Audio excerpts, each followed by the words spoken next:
আজকে এমন একটা দেশে বাস করছে, আমাদের 85% মুসলমানের এই দেশ। আমাদের অনেক বোনেরা যত দিন যায়, আমার বোনেরা ধর্মীয় অনুভূতি তাদের মধ্যে জাগ্রত হয়। তারা পর্দানশীল মহিলা, তারা বোরকা পরে, তারা পর্দার মধ্যে থাকতে চায়। কিন্তু যখন স্বাস্থ্য সেবা নিতে যায় আমার বোনেরা হসপিটালে, তাহলে একজন পুরুষের কাছে তাদেরকে চিকিৎসা নিতে হয়।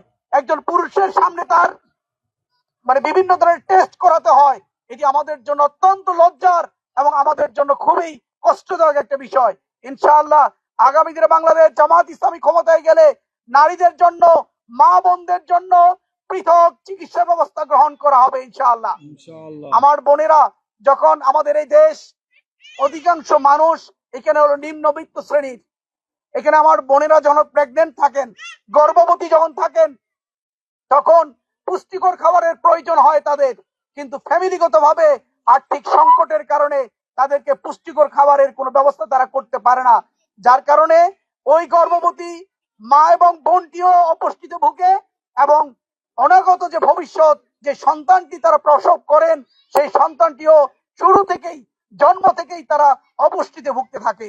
তাই আমরা চিন্তা করেছি আগামী দিনে এই গর্ভবতী মহিলাদের জন্য, মায়েদের জন্য, বোনদের জন্য যেন ওই সময়টিতে সরকারের পক্ষ থেকে, রাষ্ট্রের পক্ষ থেকে যেন পুষ্টিকর খাবারের ব্যবস্থা করা হয়, তার জন্য ঠিক মতো তার সেবাটি ওই সময় যেন দেওয়া হয়, এর ব্যবস্থা ইনশাআল্লাহ জামাত ইসলামের পক্ষ থেকে, সরকারের পক্ষ থেকে করা হবে ইনশাআল্লাহ।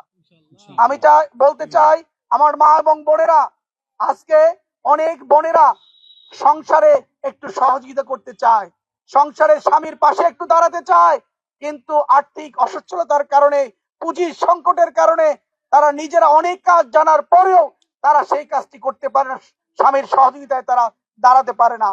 আমরা আগামী দিনে বাংলাদেশ জামাত ইসলামী যদি ক্ষমতায় যেতে পারি, ইনশাআল্লাহ আগামী দিনে জামাত ইসলামী ক্ষমতায় যাবে। আমরা ক্ষমতায় যাওয়ার পরে আমার বোনদের জন্য, আমার মায়েদের জন্য আমরা ক্ষুদ্র ঋণের বিনা সুদে ক্ষুদ্র ঋণের ব্যবস্থা করব, প্রণোদনা হিসেবে তাদের জন্য পুঁজির ব্যবস্থা করব। এই ঋণ দিয়ে, এই পুঁজি দিয়ে তারা যেন নিজেরাই বাড়িতে বসে উদ্যোক্তা হতে পারে এবং কিছু কাজ করে, ইনকাম করে তার সংসার এবং স্বামীর সংসারে যেন একটু সহযোগিতা করতে পারে, এর ব্যবস্থা আমরাই করব ইনশাআল্লাহ আগামী দিনে। সম্মানিত মা এবং বোনেরা, আমরা আগামী দিনে দুর্নীতিমুক্ত বাংলাদেশ গড়ব। দেখুন, একজন বোন যখন বিধবা হয়ে যায়, তখন অনেক সময় বয়স হয়ে যাওয়ার পরে তার দায়িত্ব কেউ নিতে চায় না, সমাজ নিতে চায় না, ভাইও নিতে চায় না, বাবা মাও একটা পর্যায়ে মৃত্যুর কোলে ঢলে পড়ে, একটা পর্যায়ে সে খুবই নিরীহ হয়ে যায়, অসহায় হয়ে যায়। এই সময়টা একজন বোনের জন্য অনেক কঠিন একটা সময় যায়। এজন্য আমরা আগামী দিনে আজকে রাষ্ট্রের পক্ষ থেকে অল্প কিছু সংখ্যক বিধবা কার্ডের ব্যবস্থা আছে, কিন্তু সুষম বন্টনের কারণে, এখানে আমানতদার নেতৃত্বের অভাবের কারণে এই কার্ডগুলো সুন্দরভাবে বন্টন হয় না, যার হক তার কাছে এই কার্ডগুলো যায় না। তাই আগামী দিনে আমাদের যে সকল বোনেরা বিধবা হয়ে যারা অসহায় হয়ে যাবেন, তাদের জন্য বিধবা কার্ডের ব্যবস্থা আমরা করব ইনশাআল্লাহ, এবং সেই কার্ডগুলো সুষ্ঠু বন্টনের ব্যবস্থা আমরাই করব ইনশাআল্লাহ। আমাদের যে সকল ভাই এবং বোনেরা বয়স্ক হয়ে যান, আমরা দেখি উন্নত বিশ্বে, আমরা দেখি বিশেষ করে ওয়েস্টার্ন কান্ট্রি, ইউরোপিয়ান কান্ট্রিতে সেখানে তারা ইসলাম মানে না, তারা ইসলামী অনুশাসন মানে না, কিন্তু ইসলামের যে সুন্দর দিকগুলো আছে তারাই সবচেয়ে বেশি আগে বাস্তবায়ন করে। দেখবেন সেখানে বয়স্ক হয়ে গেলে একটা পর্যায়ে যখন তাদের শারীরিক সক্ষমতা থাকে না, রাষ্ট্র তাদের একদম মৃত্যুর আগ পর্যন্ত রাষ্ট্র তাদের দায়িত্ব গ্রহণ করে, তাদেরকে ভাতা দেয়, ভাতা দিয়ে তাদের জীবনযাপন পরিচালনা করার জন্য তারা সহযোগিতা করে। কিন্তু দুর্ভাগ্য, আমাদের দেশে এখন পর্যন্ত এর প্রপার উদ্যোগ নেওয়া হয়নি। ইনশাআল্লাহ আগামী দিনে বাংলাদেশ জামাত ইসলাম ক্ষমতায় গেলে আমাদের বয়স্ক মা বোনদের জন্য ভাতার ব্যবস্থা করা হবে, মৃত্যুর আগ পর্যন্ত তারা যেন সুন্দরভাবে নিজেরাই স্বাবলম্বী হয়ে যেন চলতে পারে, এর ব্যবস্থা আমরা করব ইনশাআল্লাহ। আমরা আগামী দিনে দুর্নীতিমুক্ত বাংলাদেশ গড়ব। রাষ্ট্রের পক্ষ থেকে জনগণের জন্য, রাষ্ট্রের জন্য, সমাজের জন্য, জেলার জন্য যা বরাদ্দ আসবে, এই বরাদ্দের পুরোটুকুই আমরা যেন আমাদের কাজে লাগাতে পারি, জনগণের কাজে লাগাতে পারি, তার ব্যবস্থা আমরা ইনশাআল্লাহ করব। আজকে দুর্ভাগ্য, আমানতদার ব্যক্তির হাতে রাষ্ট্র ক্ষমতা না থাকার কারণে, নেতৃত্ব না থাকার কারণে আমাদের দেখা যায় গরিব লোকদের যে হক, সেটা হলো ভিসিএফ কার্ডের চাল। সেই চাল আমাদের ভাই এবং বোনেরা পায় না। আজকে গরিবদের যে হক, যে রাষ্ট্রের পক্ষ থেকে কৃষিকাজের সুবিধার জন্য সার বরাদ্দ, সেই সারটুকু আমার কৃষক ভাইরা ঠিক মতো পায় না।